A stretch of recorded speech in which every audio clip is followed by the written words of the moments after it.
In summer 2015, when I was walking by Magus Books, my favorite bookstore in Seattle, at 3 o'clock in the morning, my eyes were immediately caught by the title of a book and the yellow glim behind the window.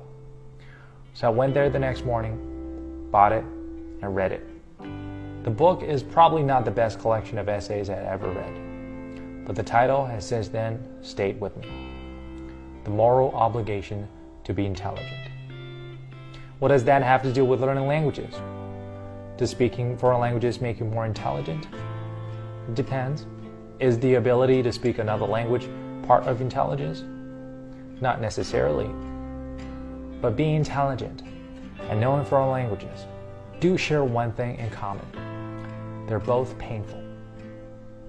And by painful, I don't mean the ennui of tediously long lectures or vocabulary and grammatical studies, or the expense of time for the pursuit of wisdom and knowledge, nor even the loneliness your dedication to the endeavor could bring up on you. The pain, the true torment, is the confusion. For the bigger the circle of the known, the greater the contact with the unknown. And the more firmly unlearned beliefs used to stand, the more helplessly your new identity totters. If you're lucky enough to study Farsi, you may realize that not all the beautiful poetry is written in your mother tongue. The Persian epics written in the Sassanid Empire are as beautiful as poems of the Tang dynasty. If you happen to study Spanish, you may realize that what you thought so unique an aspect of your culture has a similar counterpart in another culture. That the Puerto Rican morcilla is almost identical with the Korean sundae. If Russian is your language, you may realize that not all the important battles that changed the course of human history were fought on your native land.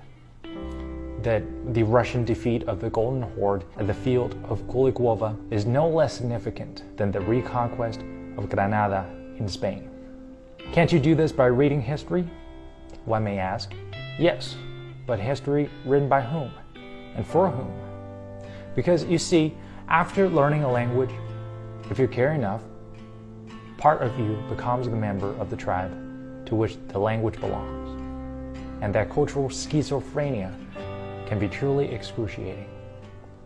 That pain, however, can't be easily offset by the better chances of employment in your job market or the simple pleasures of impressing your friends at the dinner table with political intrigues and historical anecdotes played out in 5 different languages. Why then would anyone who was not a crazy masochist want to learn a foreign language? Yes, to communicate with people. Yes, to travel to different places. Yes, to advance your career in a globalized world. Yes, it is good for your brain.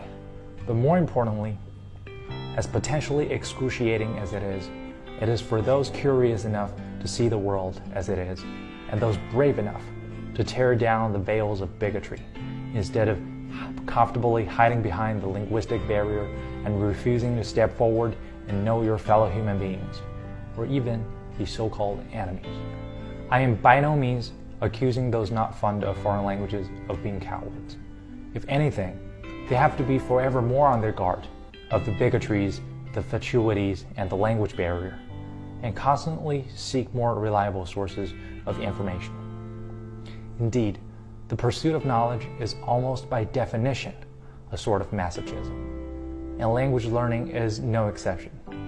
But in such pain, and perhaps only in such pain, can we overcome misunderstandings, bridge cultures and civilizations, and find a world of peace and prosperity.